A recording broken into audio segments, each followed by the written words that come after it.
Добро утро на всички! Отново съм навън за кардиото и сутрешната разходка навън в нивите, както виждате.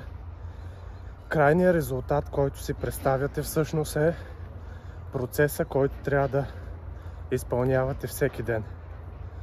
Трябва да се влюбите в процеса. Да кажем, ако целта ви е да изчистите подкожни мазнини или да влезете в форма и трябва да правите някакво кардио, това е нещо, което трябва да се влюбите и да правите всеки ден. Крайният резултат е точно това, а не точката, до която ви води кардиото всеки ден.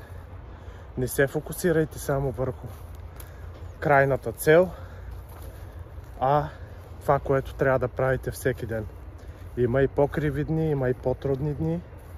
Нищо не е перфектно, но точно в тези дни се изгражда по-стабилен характер и дисциплина. Така се постигат неща, не само със спорта, но каквото и да подхванете, винаги ще има дни, в които няма да се чувствате много окей, няма да ви се занимава, но въпреки това ще се наложи да го направите, за да имате резултати. Това е. Фокусирайте се върху малките неща, които трябва да правите в продължение на 1, 5, 10 години, цял живот, за да поддържате тая физика, която искате, или резултатите, които сте си поставили. Успех!